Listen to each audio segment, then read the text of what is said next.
Okay, we are live. This is How's it going? going good, my man. How about yourself? Pretty good. Pretty good. Happy to be here. Happy to not be at work. I feel that, bro. I feel that.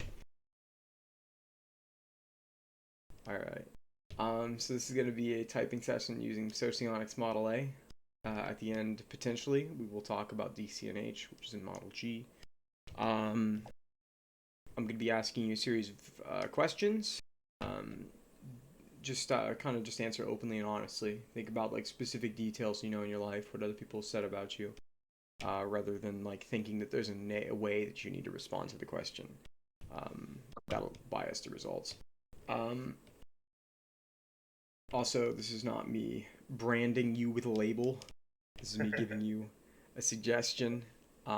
So please understand that this is just it's just a data point rather than like the end all be all. Got it. All right. First question: how do you respond to the emotions of others? Interesting.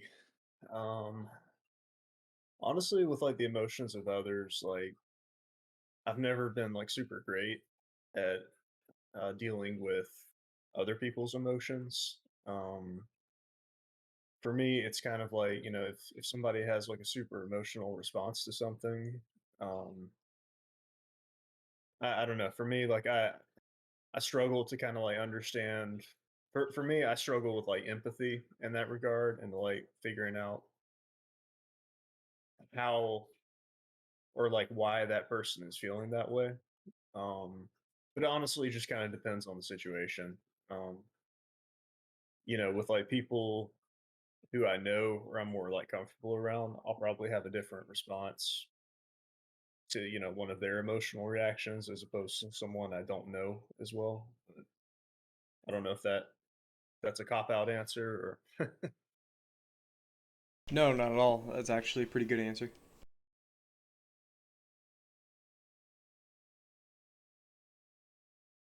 Can you tell me about any reoccurring problems you've been having in your life? recurring problems. Um, hmm, That's a good question. Recurring problems. I think one recurring problem would probably be that I tend to get so invested in whatever like hobby I'm in or whatever to the point of like kind of ignoring where I'm at or like where I'm like how I'm doing emotionally or like how I'm doing like as a person.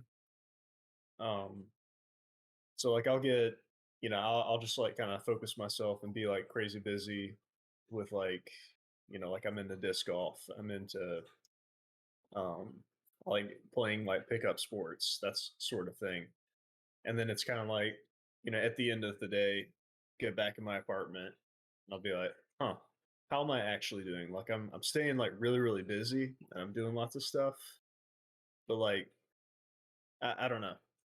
I don't know. That's kind of a recurring problem, which I've kind of like seen throughout my life is kind of like ignoring, the touchy feely stuff, and just kind of substituting it with activity.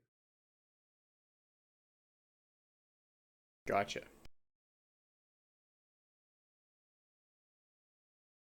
Okay. Anything else, or should we move on? I think we can move on. If All if I right. think of any other problems, I'll let you know. All right. What are your hopes, dreams, and aspirations? Yeah, so I'm a mechatronics engineering major. I studied basically like robots in college. So my aspirations are probably to like get into um, a company that deals with like robots, deals with something kind of more along those lines. Um, And for me, I don't care about being like, the best robotics engineer like ever or whatever. I just want to get into kind of a field where I can, use what I've learned. Um, besides that, I kind of want to, as far as aspirations and all that, I kind of want to like, travel, um, and get to experience more parts of the world. I don't know if you really count that as like an aspiration, but I think it is. um, yeah, I think that's fair. Um, kind of want to do that. Just want to, be competent at my job, um, but also get to experience some of those other things.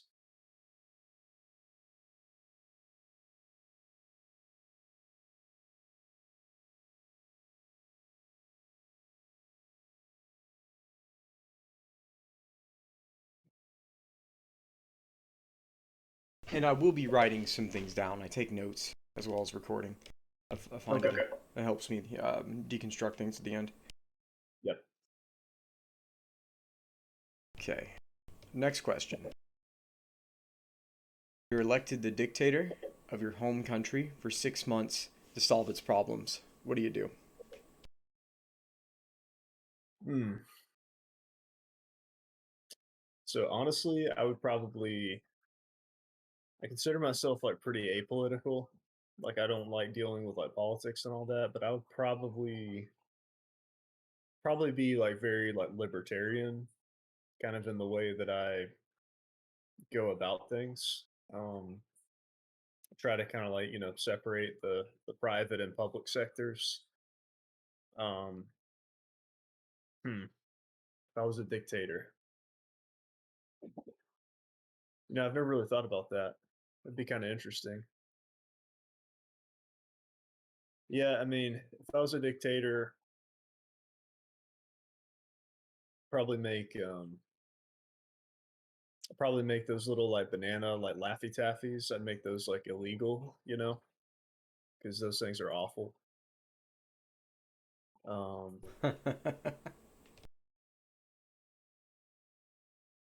yeah, honestly, I'd probably lean more towards like a like trying to like minimize government kind of deal rather than expanding it.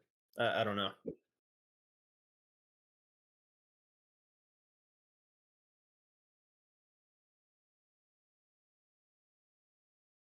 All right. Do you believe that the government infringes upon the interests of the general population? I think to a degree. I mean, I think it's really easy for people to immediately kind of jump to like government bad, you know, um, which I don't think is always the case, but I think uh, I think the government definitely can overstep its bounds a lot. Yeah. Probably more so in issues of corruption than anything else. Yeah, I think that's fair. All right. Let's go ahead and move on. Are you open to new ideas? So I'm pretty open to new ideas. Okay. So what makes an idea good or bad? I think an idea is good usually. So for me, like usually it's in the realm of like making sense. Um, I think a lot of it is just it's like whether or not it has like merit in of itself, like whether or not it's like I don't want to say logical, but whether or not it's like internally consistent. So like usually like with my job, I work as like an industrial engineer. I get thrown like a lot of ideas my way. Um like pretty much every day. And for me, kind of the first thing I always go back to is like, does this idea like one, does it make sense in the context of the company? Does it make sense from like a financial perspective? Is it even possible, from like an engineering perspective? Because in my factory and all that, we have like a lot of people, wanting to, change like a certain process or whatnot. So usually for me, that's kind of like where I go. I'm like, does the ideas like fit together in a way that makes sense? Gotcha. And you did say earlier that you like to travel. So I think we'll just go a little bit further into that one, because it's usually a question that I ask. Um, what do you like about traveling? Yeah, it's funny. I really haven't done that much traveling um, outside of like like a few states that I'm at. I want to do more. I just haven't really had the opportunity. But what I have done with like traveling, I enjoy it because like I really like crave like variety of like experiences and getting like experience new places. Um, you know, the same thing kind of applies to like I like it sounds goofy, but like I like to try like new like restaurants and like new types of food, whether it's like food from, different parts of the world or whatever. Just I really enjoy like experiencing new things. I get really bored if I have to do, be at like the same location or eat the same food or do the same thing, for longer than a certain amount of time.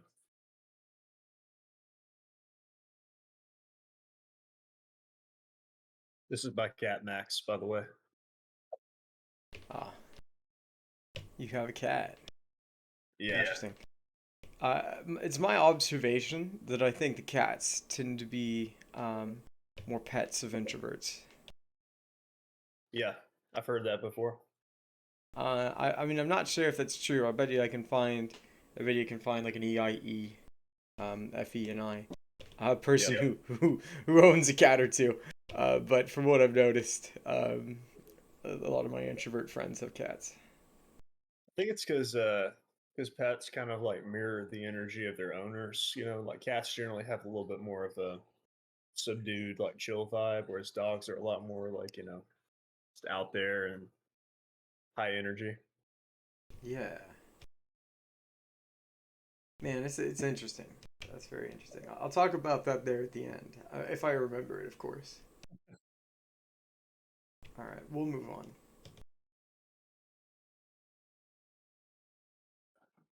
What is truth to you?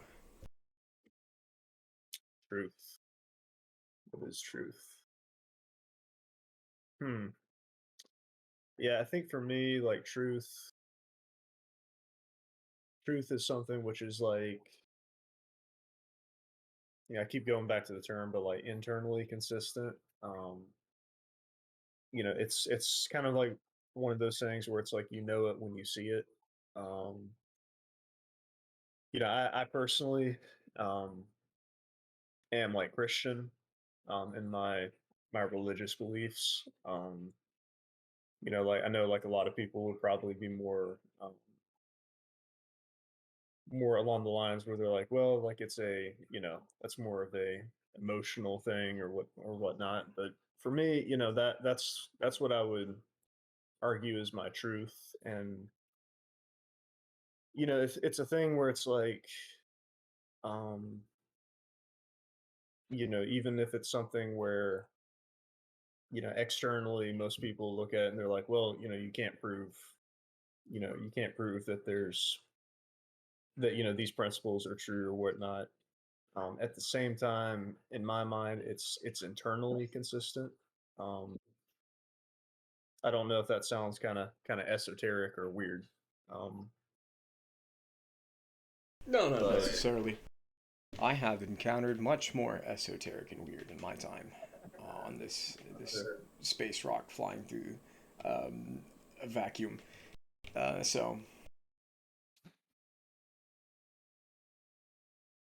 all right, Hold up. Sorry, I'll be right back. I think my cat is getting into something. I'll be right back. all right. Max, what are you doing? Yeah.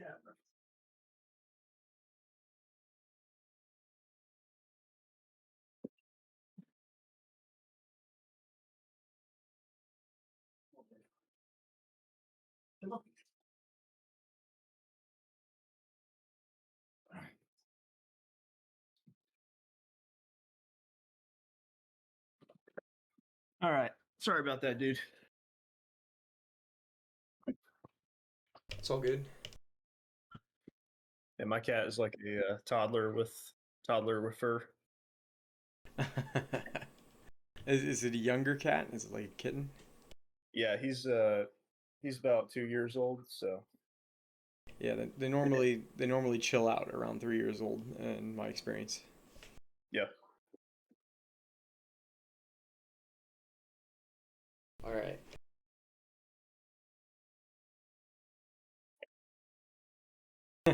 This next one's obvious because you've already brought it up twice. Um, would you consider yourself to be consistent? I would say so.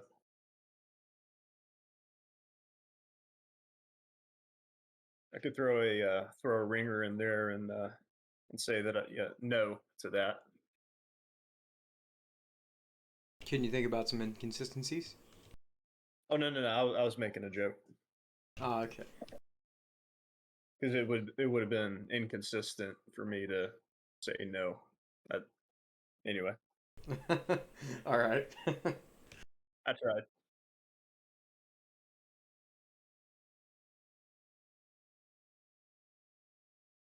All right. Let's just go ahead and move on.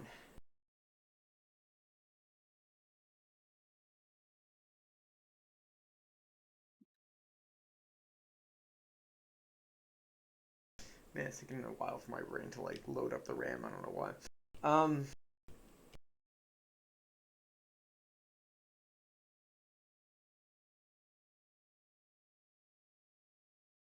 how do you form your morals? How do I form my morals? Hmm.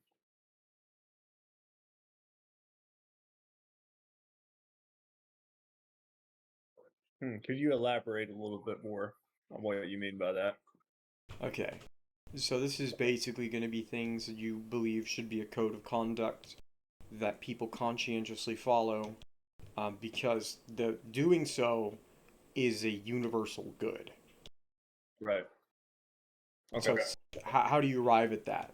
Like it's like example could be like, murder is bad because if Yep. murder is allowed, then I can be murdered. Right. Yeah. Yeah. No, I would once again, go back to go back to my faith, and I would have to like lean on it being more of like an external sense of like morality. A holy God dictates what's holy. Like a holy God must dictate what's holy or right. By virtue of the fact being perfect. Um, so of course, from that angle, as a Christian, I would lean towards that. But I think from a just like a purely, if you want to look at like purely like ethical or purely, I guess like moralistic perspective, um, it's kind of um, I guess there's like kind of a sense of like fairness and like justice where it's like, you do unto others, as you would have them do unto you. Um, I think, um, I think a lot of like morals are self-evident. I do think that in a more nihilistic or a more um, a framework which is more, I guess, like morally like neutral, or not morally neutral, but neutral in regards to um, you know that like there's like meaning in life. I do think you fall into the possibility of being like having a more like amoral society. Um, but that's neither here nor there. Okay. Nihilism leads to a Yeah. disillusionment with morality. I would tend to Right. agree. I would tend to agree. Not that I Yeah. usually make moral stands in my typing sessions, but I definitely would agree about nihilism. Nice. I think you take nihilism to its ultimate conclusion, and then it quickly becomes counterproductive to whatever it was supposed to do in the first place. Right, right, for sure. All right, we're gonna move on. How do you process your own emotions? Um, I'm not great at processing my own emotions, to be completely honest. For me, I kind of like put it on the back burner. Um, like I feel like I put like emotional things on the back burner until it's kind of like they finally like boil over at a certain point. Um, that isn't to say that I don't have them. I certainly do, but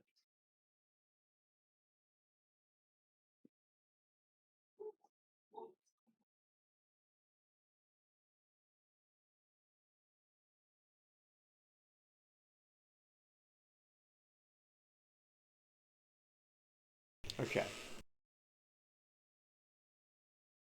we'll move on. How do you handle conflict with others? um, I'm pretty uh, I'm pretty upfront with people when I feel like there's conflict. Like I don't feel like I don't feel like I'm generally like a jerk.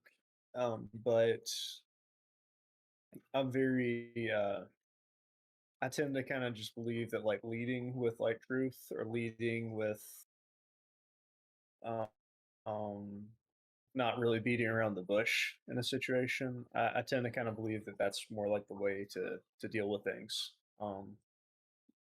So like for instance, just kind of going like a personal anecdote. Um, I've had like periods where um, like there was a campus ministry that I was a part of, and some dude like started attending the campus ministry, and I'm like, okay, that's fine. We're here for all college students and all that. But the dude was very uh like I don't know, like handsy with like certain girls to the point where it was like they were getting really uncomfortable. Um, not to the point of like where it was like some sort of like sexual assault or anything like that, but he, he was very like You're lagging a little bit.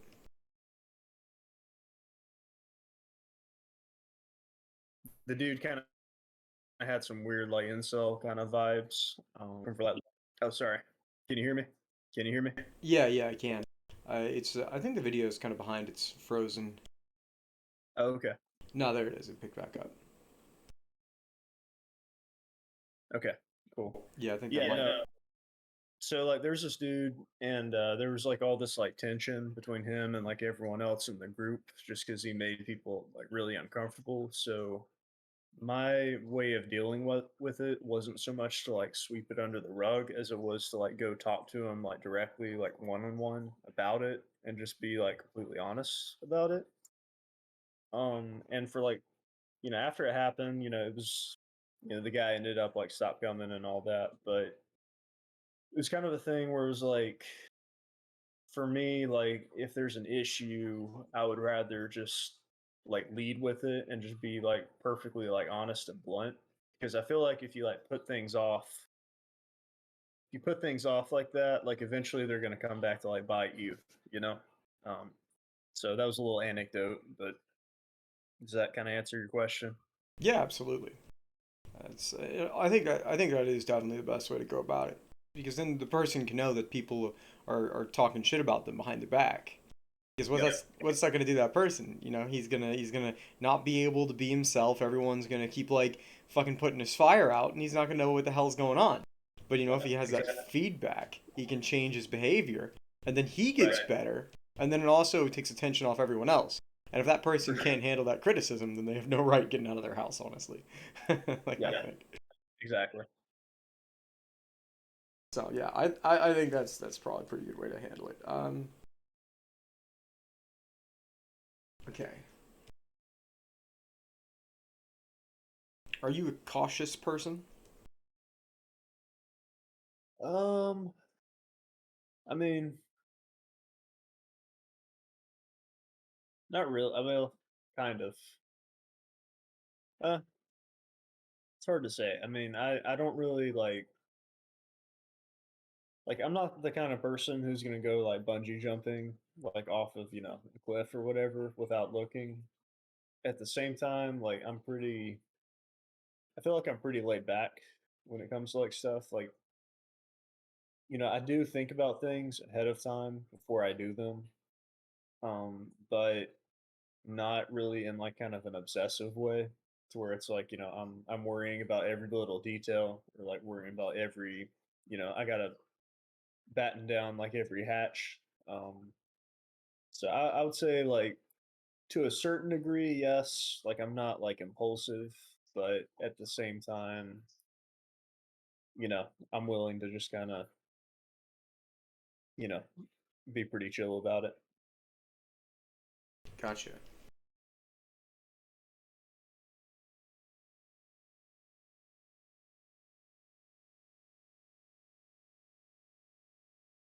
Okay, we'll go ahead and move on.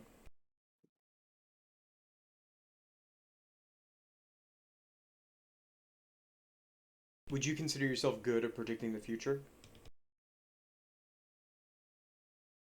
Um,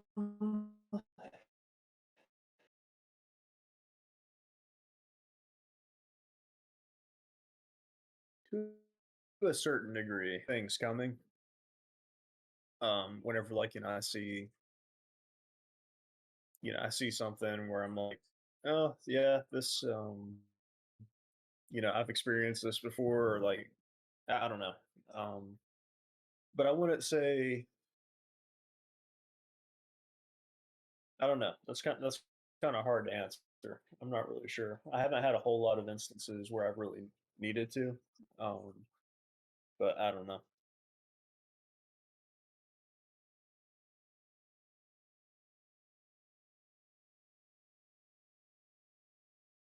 Okay. How do you manage time? Manage time. Um, I'll be honest. I'm not great at managing time. Um, if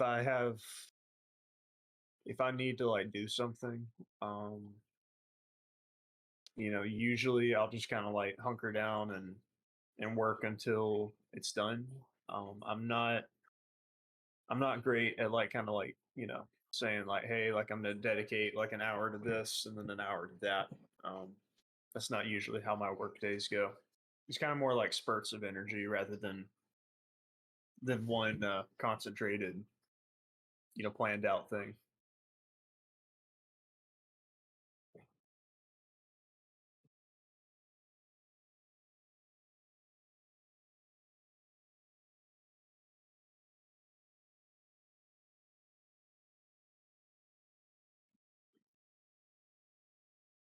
Okay. Do you consider the outcome when making decisions? Yeah, I would say so. You mean like in like what kind of decision are we talking? So, you're getting a project done. And so when you're trying to formulate the way that you're going about it, you're looking at the parameters of where you want the result to be, and then you're working towards it off the basis of those parameters. Hmm. Uh, so the interesting thing is it's kind of a point of conflict between me and my boss at times because my boss was kind of brought into the company wanting to like change it and be like hey, like we're gonna up our production by like 20%, 30%. I spend a lot more time like in the weeds and a lot more time like dealing with like the actual like tech and stuff which is capable of making it happen. And my approach, even though like as an engineer I'm trying to make it as efficient or effective as possible and design it with that in mind. I tend to focus on like does this make sense first before trying to determine like what I can do with something. And my boss is very like hey, like doesn't matter like what you do, just make it happen, 30% more production, blah blah blah. And I'm like, well, that sounds good on paper. I'm like, your idea sounds good on paper or whatever. It looks good, but it doesn't actually make sense with this particular like product line which we're running, or this particular machine which is only compatible with this product line, yada yada. So I don't know. I would say yes. I keep it in my mind, but I wouldn't say that like the results to me are kind of like dictated by like the process, not the other way around. I don't know. Does that make sense? Yes, makes total sense.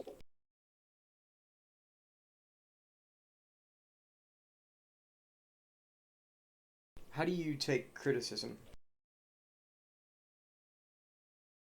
I feel like I take criticism fairly well. Um, I think generally I can kind of like dissociate like the criticism. Well, it kind of depends on what kind of criticism it is. If it's criticism about my work, and if it like makes sense, or if it's like constructive criticism, then I can generally like take it for what it is. Um, if it's like criticism that like I don't agree with, like I'm not going to make a big deal out of it, but at the same time I'm probably not going to really like look at that criticism as valid. Okay.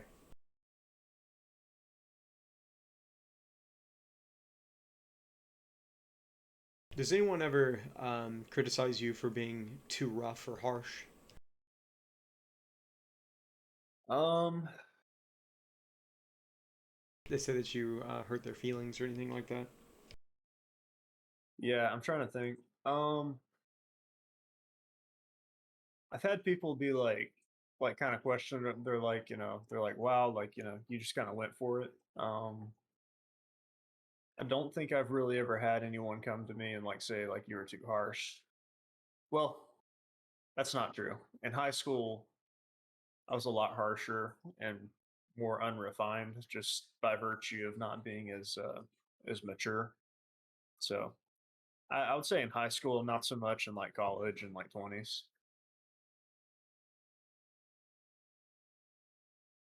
Okay.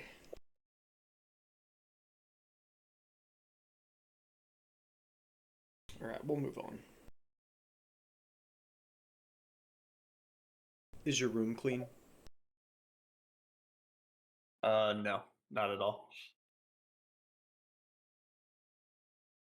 See, I knew it. I knew this was a setup. I knew it was like my mom sending a spy to figure out if I was cleaning my room. Yes. I'm policing your room on behest of your mother, even though I've only been aware of your existence for 2 hours. She's an efficient lady. I gotta tell you Yeah, you got that right. that.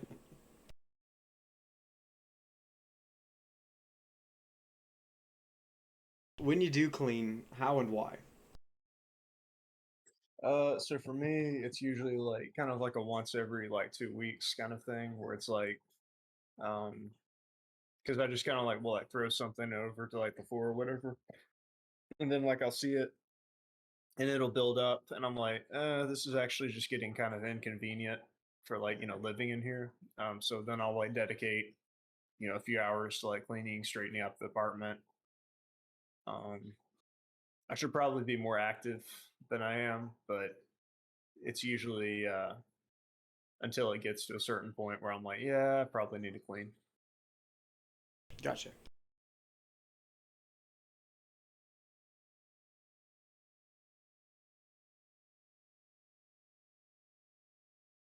Okay.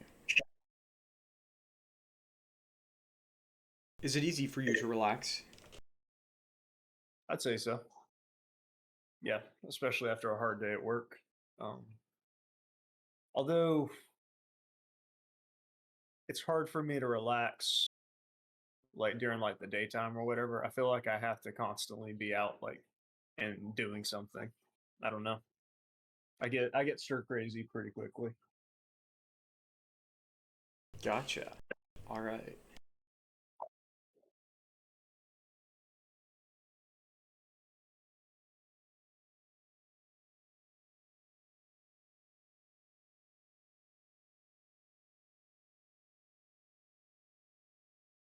Okay, we're reaching the end here. This has been a quick typing session, all things considered. We got two more left. Do you ever make decisions on the basis of the affect of others? Examples of this can include facial expression, body language, or tone of voice. I would say no. Um, I've definitely like I've definitely been like sometimes like when I make a decision, like I'll see somebody's like response and they'll be like, I'll see their response and then I'll immediately be like, oh, like maybe I should have phrased that differently, or oh, like maybe they don't like that. But it's more reactive, it's not really like at that point the decision has already been made. Gotcha.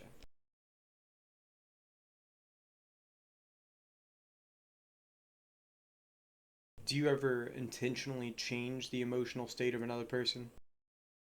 This could be like screwing around, telling jokes. This could be cheering them up when they're upset. This could be pissing them off on purpose because you think it's funny. Just things like that. Yeah, I'd definitely say so.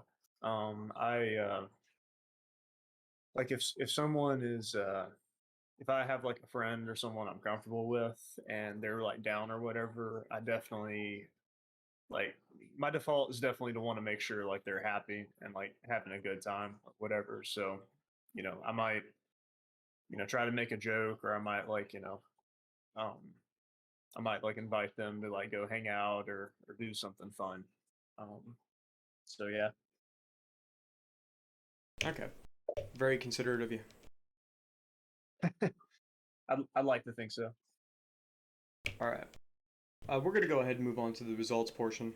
Uh, uh, this is one of the quicker typing sessions. We're not even at 40 minutes. We're close, but we're not even at 40 minutes. Um, Nice. so first, I'm going to describe a few of the Riemann dichotomies. We're going to Okay. afterwards move into the quadra. Uh, then the blockings and the elements contained within them. And finally, we'll go to DCNH, which I honestly don't even know if it's necessary because like sometimes they say that not everyone has a DCNH. You seem to be one of those people that's like honestly pretty consistent within the archetype of their type. So it Okay. doesn't seem like that you have a super strong subtype or anything. Gotcha. So the first dichotomy we're going to talk about is rational versus irrational. This is Okay. the J versus P in socionics. So you ever see like INF little j or IST little p or something like that. Um, so this is what dichotomy is deciding that fourth letter because it doesn't directly Okay. correlate to MBTI by the elements or functions. The J and P is switch for the introverts. Um, Uh, so uh, rational types, as opposed to irrational types, are going to be people who are going to be strict and sort of rigid in the way they make decisions. When they make a decision, they're going to see it through to the end. They're not going to change their mind as often, and they're going to be more rigid in their body language and like the way they speak and such. Their affect. The irrational types, on the other hand, are like more wait and see. They're more situational. They're more go with the okay. flow. And so the rational types, they tend to finish things. The irrational types tend to start things, but not finish them. So I believe that you are a rational type. I think Okay. mostly because when I'm looking at the perceiving functions, they seem to be kind of subservient to the rationality, and the rationality is always the thing that's coming first and foremost within most of Right. the answers. I definitely see like a lot of like uh, you being consistent in your answers and everything, and being very specific. I think those are all like good examples of like a rational type. Um, can you think of any times when you stuck with it, any goals or anything like that, and you made that decision, you just didn't change it? Yeah. I think. Hmm,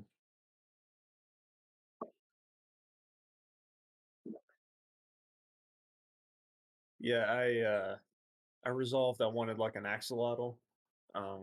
So I got and with like axolotls, you have to like do like a lot of work to make sure that their tanks like parameters are set, and you have to like cycle the tank. And so I was thinking it was going to be like a month-long thing. It ended up being like a total of like 4 months, 5 months, um, having to like cycle and like like do all this money and like get the axolotl tank ready. But that was like a more recent one, and I actually have an axolotl. So it's Oh, been that's cool. That's really cool. Wow. All right. I like that example. Um, Next, we're going to move on to process versus result. So with the process types, and this has nothing to do with the elements or anything like that. It's talking more so about the benefit rings. So the process types are going to be people who are going to read all the way through the chapter. These are going to be the people who want to have their tools on hand when they're starting on a project. They want to have the information together, and they want to be very specific about the procedure. And they'll say, well, of course, we got the correct result because we followed the right process. On the other hand, you have your result types. They're troubleshooters. They're going to skim through things. They're also going to start with the failures or with the results and move backwards. So, they're going to be a little bit more of a tester, I would say.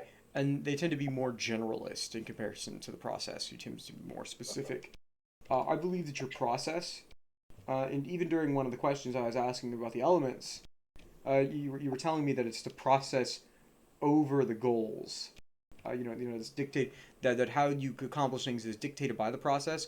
I think that Yep. is like one good example of you being a process type. Um, can, can you agree with anything of the things that I said? Do they make sense? I think so. Yeah, I think so. Yeah, because these things are kind of vague, honestly, a little bit. But I do Yep. find sometimes, like I remember one time after I said that dichotomy, the person's like, "Oh man, as soon as this is done, I'm gonna read all about it." And I'm like, and I just typed in process, and I'm like, there it is. There was another time when I was actually the last person I typed who was a process type, and they said that they would actually go through all the sources of the material that they were reading and check all the sources and go through all of those, which I thought was entertaining. Yeah. And they're just like, yeah, bro, I never run out of things to read, and I fucking love it. And it's just all So I've actually gotten a few good examples of process type. People like actively saying it like after I've talked about the dichotomy. Um, Nice. the result types are much more funny. Like I've seen, like for example, that when you ask them a deep question, they're like, "I'm just gonna start ranting, and then we'll get to the destination." Yeah. Yeah. Yeah. And things like that, and I think it's kind of funny. Um, Yeah. uh, Now we're gonna talk about static versus dynamic. Um, so with the static types, you're gonna have somebody who's gonna like expound on things to their perfection. This is gonna be somebody who's gonna be like very specific. This is gonna be somebody who's focused on the space, and so like what the object is.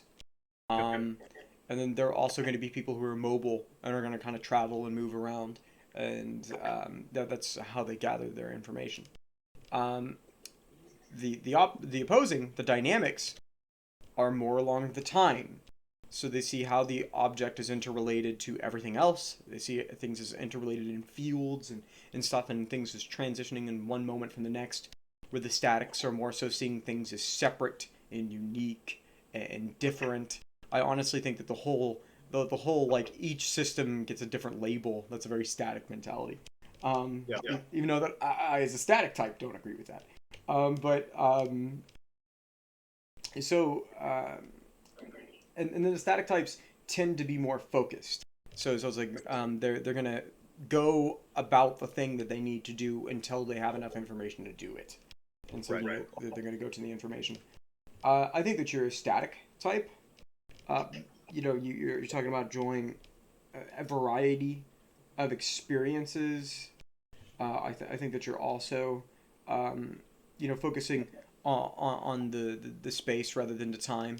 Like for example, time management, something you seem to struggle with, and then so it's like that instead of just focusing on one thing, you kind of generally have spurts of energy rather than like a focused, slow burn consistently throughout the day. So I think that those are all very good examples of you being a static type. Um, Now we're going to move on to the quadra. I usually use the dictator question to suss this one out. Um, the quadra that I believe that you are in is beta, and so Okay. with the static betas, you usually see a lot of confidence in their ideas.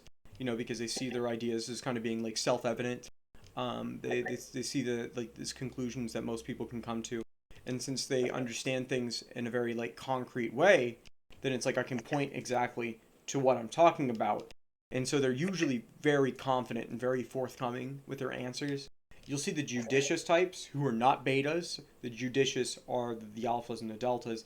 The decisives are the betas and the gammas.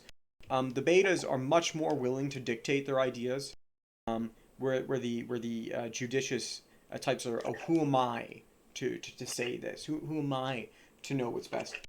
So I did see some confidence in the way that you answered that kind of does fit in with the beta. Mhm. Usually I see with the type that I'm going to award you, though, that they're a lot more focused and fixating on actually changing the society.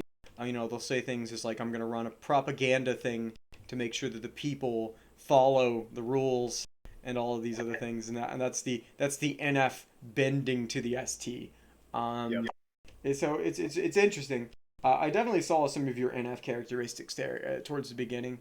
So I definitely think it makes sense that you are an aristocrat, a decisive, merry aristocrat, are kind of some of the dichotomies that illuminate that quadra. So I definitely think that you're beta. Um, you can read up a lot about betas. I think it's one of the more documented of the quadras. Okay. Now we're going to move on to the blockings and the elements. Um, I don't know if I'm going to do DCNH. I mean, I know which DCNH I would award, but it might not even be necessary because you're. I think you're a very good representative of your type. You're center mass. You're definitely not on the fringe. Um, Okay. okay, so starting with the id blocking. The id blocking are going to contain elements that are going to be strong but unvalued. Um, and by the way, this is not how the elements are listed in Model A Socionics. I kind of list them upside down for dramatic effect. And so, Okay. plus, people can't like immediately guess what I'm going to type them. They have to listen. Yeah. Um, so, um, strong and unvalued is basically going to come out as a person who's going to be very capable of doing these things, but is not very interested in doing them. And so it's Yep. going to be something that's going to kind of fall to least concern, even though when you do it, you do it to a good degree. Um, Right. First element we're going to talk about is the demonstrative, which is four-dimensional, unvalued. So with the demonstrative, this is going to be an element because it's four-dimensional that is so strong that it kind of is something that this person is a good representative of, but is never really directly using this element. You can see good examples of usage of it, but it's not how their mind reasons or works. Right. It's more so implicated in the behavior than in the speech or the language, which is kind of opposite with some others, like the suggestive, which is more like implicated in the reason but not in the behavior. Um, so your demonstrative, I believe, is SI. So good examples of you using SI. You're talking about being laid back and you're not too worried about when you're talking about being cautious. There's a good example of a good example of SI usage. You do find it easy to relax, but you only relax after you've been mobilized for some time. And that's a very good example of somebody who is SI unvalued, because the SI valuers tend to be unmobilized and have difficulty mobilizing. You're Okay. mobilized and have difficulty uh, stepping back out of it. You know, so I think that there's a good example of your SI being in the shadow. Even though you're saying that it's not too hard for you to relax, and you're generally kind of a relaxed person. But you know, it's like, is your room clean? No, you Yeah. don't worry about that. You don't worry about the harmony or the consistency of the space. I mean, you do kind of navigate the space with some comfort. And then here's like some even more examples. Is like when I'm probing the SI, what I always see with the decisives, with the people who are the SE and I axis of perception, um, they don't talk directly about necessarily how they clean the room. They tell me strategies of how they clean the room. You said you do it every 2 weeks, and then you also said that you do it because the room, when it gets too cluttered, it's what was the term? What was the term? It's inconvenient. Yeah.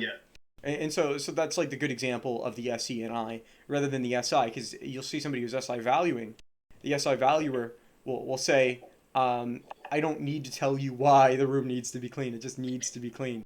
Yeah. Because they're worried about appearances and aesthetics of things. Um, That makes sense.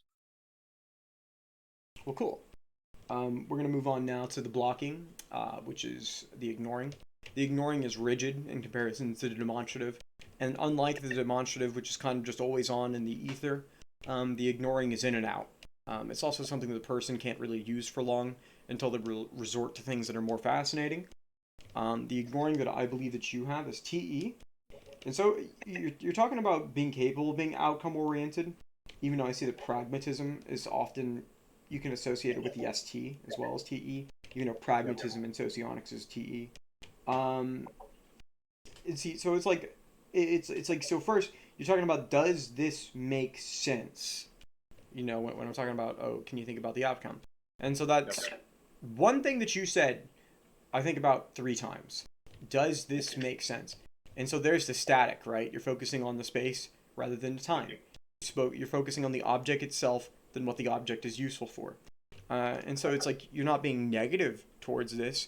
You're not saying that I can't think like that, or that's difficult, or I value this but don't have it. You're saying I can do this, but I do this other thing first, and that's exactly what the id block looks like. So now we're gonna move on to the next blocking, which is the superego.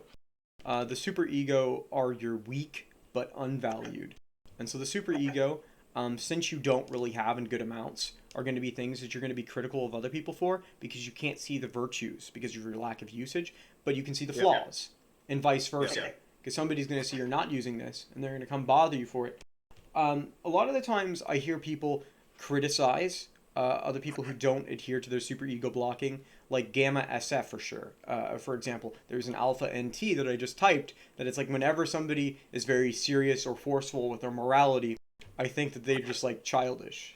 And that's like a good example of just shitting on SEFI, because he was NETI and he didn't care about that. I didn't necessarily hear you say anything about that. I didn't hear you giving too much shit to the Delta NFs, and as a Delta NF, I appreciate that. Um, but uh, we're gonna we're gonna talk first about the role. The role is two-dimensional unvalued. It is rigid in comparison to its blocking, which is the polar. The role is going to be more so in service of the ego than it will be blocked to the polar, because it blocks to the creative, because the polar is not strong enough. So basically, the main heading, we'll talk about the ego blocking next, is when it serves the main heading, you can slip into this one as a mask.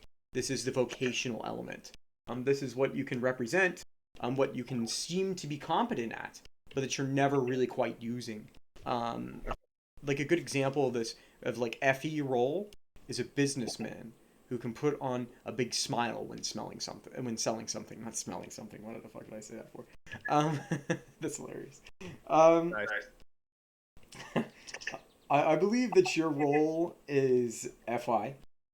So you would find somebody with role FI is going to be somebody who can talk a lot about morality or like processing of their emotions, but they're never like seeing like the relational ethical side of things. So Yep. it's like they're not seeing how people attach themselves to those objects. I mean, you said you struggle with empathy for one. I think that's also that you're seeking the MF, and we'll talk about that later. But I think that's like a good example of you not being a good representative of FI, because Mhm. FI can put itself in other people's shoes, especially when FI is blocked with NE. That's really what it does the best. Is see the potential of other people. Is to see what could be, so they don't make too many harsh determinations about others. Um, Right.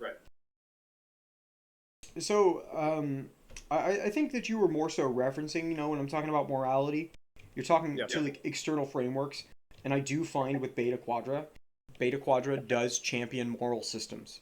A Beta Quadra person is somebody who has this, this, and we'll talk about this with the ego, but they have this system or structure that they're going to implement with the people around them. That's why you see anytime you're typing the type that I'm going to award you, they're usually like really enthusiastic. They're like, yeah, this is all the stuff that I would do. This is all the structure that I would implement. Um, Yep. but yeah, I see you definitely resorting to like structures. Um, you're saying that you put your emotions on the back burner until they go to a boil. So it's um, and this is why, instead of like awarding you a normalizing subtype, it's just like I don't see boosted FI here. And then plus reading that some people don't have a DC and H, it just seems like that FI is just kind of weak in the background. So doesn't mean that you aren't normalizing. I mean, I guess I can give you a description of that and see how you associate with it. I think I just read that description off the other day. It was something about like a newscaster, somebody who Okay. accurately and faithfully reports things. Um, but yeah, so I definitely see the FI in the role position because it's like something that you could look like you're good at the surface, but then there's like no relational ethics beneath it. Now we're gonna go on to your polar, um, and this is really interesting because every single person of this type, they're what's called IJs. They're introverted judgers because they lead with a judging function, or they, they lead with a judge. No, that's no. Their base element. Their base element's a judging function. So Okay. this is going to be like somebody who's going to be like stable and balanced. We're going to talk about this next. And so with that stable and balanced, when I start probing the NE, well, I forgot to talk about the polar. We'll talk about the polar first. So the polar is basically like this watery and weak element that the person is never really going to use. They can learn all Right. sorts of information about it, but they never apply the information because it's just in one ear and out the other. As far as like how this person like actually functions. Um, I your polar I believe is NE, and so with these IJ people, and so this is where the hard part is. The IJ people are stable and balanced.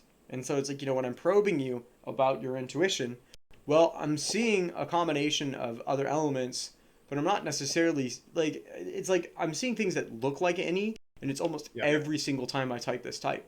I think one thing is that you kind of didn't necessarily understand how you came off. Like you were being cynical about your own answers in the beginning. I wrote that down, and I think that Yep. cynicism about the answer is not necessarily seeing how other people can understand that, and so it's like you can't meta, you can't like abstract, and so it's like your Right. spatial awareness, when it comes to like abstract matters, is like not there, and so you're checking me. It's like Yep. am I coming off the way that I want to come off? I think that's like the only example I have of like any polar. Because other than that, you seem like you're an explorative person. Are you open to new ideas? I mean, of course, I saw other elements in the way. I didn't just see Sure. like any for the sake of any. But it's like I never see that because every time I ask this type, "Are you open to new ideas?" They're always like, "Yeah, why not?" Yeah. And it's funny because that's usually my NE question, but you break it every time. It's why I almost threw this question out until I realized that a lot of utility for the other 15 types. Yeah. So, but it's still funny. Um, I think we're gonna move on now to the ego. So the ego is going to be your home. It's going to be like uh, who you are. This is going to be what you're good at, what other people look to you for, um, and then what you kind of represent to the world. Um, So there's these are the strong and valued. So we're moving into the valued elements now. Um, Four-dimensional base. The base element is going to be something of strength that the person rarely leaves. That they're always representing. This is who you are. This is the most fundamental part of yourself. This is something that you're going to be the best at, and that other people are going to look at you for this because they're like, you do this the best. So if I need to have it, I'm going to look for you. So if you're going to find anybody with FE suggestive, I mean, no, not FE, with TI suggestive, they're going to really like you. TI in the base is usually a person who's putting things into frameworks and checking to see if things are consistent. And I think you brought that up 3 times. I think you actually answered a lot of the questions in similar ways each time. And then there's the consistency of the TI. Of course, when I'm asking you, are you consistent? You're like, yeah, I'm consistent. And then you're saying that your truth is internally consistent. You say that is you say that ideas need to be logically and internally consistent, and all these other things. And so it's like I'm seeing TI, TI, TI, TI, TI, and so everything's being ran to the TI. And then of course I'm seeing the ST blocking with the TI because it's always like things you can point to, and then that's where the SE is coming in. So the creative, which is what we're going to talk about next, is blocked with the base. The base is rigid in comparison to the creative. The creative is three-dimensional valued. It's going to be more like the alternate hand to the dominant, the thing constantly reassessing and reorganizing the information coming down to the base, making it more malleable and palatable and with higher utility. I believe that this one for you is SE. Usually you see with SE creative, these aren't people who go around looking for trouble. I think maybe the ESI might do that more often, the type I'm going to award you. Um, but so these are usually people that speak softly and carry a big stick, I would say. Yep. People who see conflict as necessary and good. So it's like, like for example, you being upfront with everything, you saying it before it can come back to bite you in the ass later. I think all of these are really good examples of SE creative. It's like when you're talking about things that are logical, when I was talking about the betas, that the logic is self-evident, you're saying, oh, it's something you can point to, it's something everyone can understand. It's like right there. And so you always see that TI, when blocked with SE, it's something that you can understand a lot better if you can see what the other person's saying, if you can see where they're pointing and talking about. It's not necessarily they're explaining it or elaborating it super harshly. It's more so that it's like that the principles are here, and then I can tell you exactly what's going on. So I definitely see good examples of that. I think the fact that you enjoy a variety of new experiences and that you're kind of like easily bored in these things are other good examples of the SE, because the SE likes to be mobile. Because the SE is going from one situation to the next, to the next, to the next, to the next. It's not going to be comfortable sitting down. It wants to change things. It's not like the SI, where the SI wants to harmonize things. The SI wants to make things better over time and refine things. The SE wants to take it and move on. Take it and move on.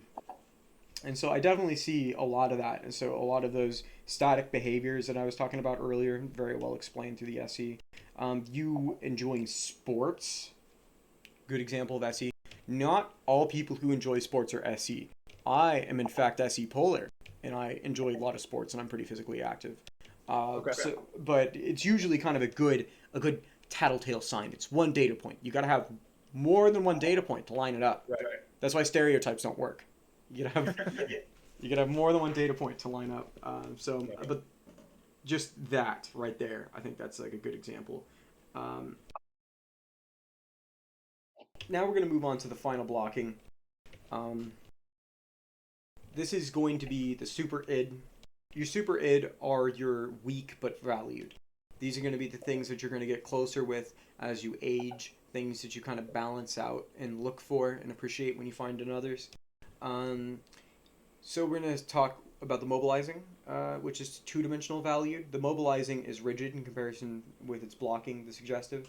The mobilizing is like the neophyte function. It's the noob function. It's the thing that the person shows off a lot, but it's not the thing that the person is very good at and then has to balance with. And then once you balance with, then you can integrate with other people much more effectively. So like a good example of NI and the mobilizing position. This is somebody who might have to call their suspicion. This is going to be somebody who has to learn how to trust. This could be somebody who like an example of what you're saying is that you get enough concrete data points lined up and you can see how they're going to form. And that's exactly what NI does. NI looks to the past to see what's going to come out in the future. That's how it's described in socionics. It's not mystical magic ball shit like it is in MBTI. What it means is it's four-dimensional perception based off of observation of previous events. That's that's Yeah, basically like what, a line through like 7 or 8 points. Yeah, like a trend line. Yes, yes, yeah. NI loves trends. NI loves to track those trends. A good example of somebody who I know who's NI base every year takes a new Big Five test to see how they change over time. And so there you can see the dynamic behaviors. Let's line up all these data points. Let's see the trend. Um, but yeah, so I definitely see that you you're somewhat capable of predicting the trends. You need a lot of concrete evidence beforehand because your subconscious is not just like at the surface screaming at you like it is with an NI base. Those poor schizoid NI bases. That's how you describe them. So they're commonly mentally ill, but you know what? They're damn good at predicting things. So I guess I shouldn't say too many negative things about them because they're really I love NI based people. Um, yeah, you said that basically you're not good at time management. I mean, I'm saying that again, but um, I think it's a good example of lower dimensionality NI because the NI people basically they'll set a routine and they'll automatically bind themselves to it. It's like where you see SI people is they're externalizing their time management. They're setting timers, writing notes, keeping itineraries. The NI people just have a routine, and so they can go from one task to the next task to the next task. This is the time of the day when I make breakfast. This is the time of the day when I play guitar. This is the time of the day when I feed the cat. Um, that's how NI people function, and then you kind of have some resistance to that. So I definitely think those are good examples of it being low dimensionality. Um, Now we're gonna move on to the final element, which is going to be your 1D valued, the suggestive. And so the suggestive has that watery, weak nature, like I was describing with the polar. But the primary difference is that the suggestive is actually what the person wants. And so it's what they're going to, but they can't really make for themselves. So it's when somebody in the external world can do this for them, then they're going to be grateful for it. So this could be like examples of this for FE suggestive is somebody who's watching your back, right? So it's like when there's like a rumor going around, when all the people and the NI field are talking, and then it's going to come out as this NI thing in the future. Well, that FE person went and talked to people and put the fire out. The FE people helped you manage the way that you come off to other people and things of that nature. So if you don't already have a girlfriend, hey, if she's EIE or ESE, I'd go for it. Um, but I'll write that down. all right, yeah. I think I could introduce you to a couple. Um, yeah. So I think when we were talking about struggling with empathy, but this is kind of like something that you talk about in a way that you'd like to get better at. It's a great example of the super id NF blocking. So it's what you want to get better at, what you're moving towards over time. I think that you kind of put your emotional affairs on the back burner and then tend to play sports, and then you have to, and then afterwards you're like, huh, something's missing. Um, I think that's good examples of the of the FE suggestive because you're not automatically doing it. It's not high dimensionality and strength, but you're valuing it. So exactly what I was saying, the opposite of demonstrative, where it's in the behavior but not in the reasons. The suggestive is in the reasons but not in the behavior. So just very interesting. I definitely think that your FE seeking makes a lot of sense with a lot of the things that you're talking about. So the final type that I'm going to award you is LSI. So TISE. LSI. Yeah, LSI actually is a well documented type. It's said to be the most often type to seize the dictator position in Rome. by virtue of their own means, no matter where they came from in life. So they work Right. their way up and you know they'd stick to the plan and the goals that they had and be able to do it no matter what. That's kind of the LSI. The LSI is kind of like the person who's just chilling until until they're a man on a mission, and then they'll do anything to get that. James Bond, LSI, I think is a good example out in like film and literature. I don't know if I'm going to award you a DCNH. I think you can like look through it yourself and see if any of them make sense, or all of them can make sense. That's something that some people say when they read through their DCNHs. But I just don't feel comfortable doing that because like one's not super obvious to me. Um, so is there any questions you have for me? No, that's really interesting. Um, yeah, no, I've just been kind of processing all of it. All of it seems like really like kind of consistent with like you haven't said anything where I'm like, oh, there's that's definitely not me or whatever. Like I definitely like relate to a lot of those descriptions. So Yeah. Not everybody does. Some people think I over explain it. Um, but I yeah, think there's a very specific reason, and that's because we're on the same benefit ring. Then we're both rational and then process. And so that yeah, rational process I think is good with communicating information. We're actually the way that we relate, and socionics is all about relations. That's why I was talking about the FE based woman. That yeah. you and I are actually super egos. My best friend's an LSI. Okay. So they tend to have uh, pretty good rapport. So maybe that could be part of it. But also one of the things is that my buddy he is always trying to cheer people up, even with that FE suggestive. I mean, he does it in kind of an assholeless way where he makes everyone feel bad. He just got over cancer and he keeps making jokes about cancer. It's just so funny. He's a silly guy. Um, all right, so I think I'm gonna go ahead and stop the recording at this point. All right, man.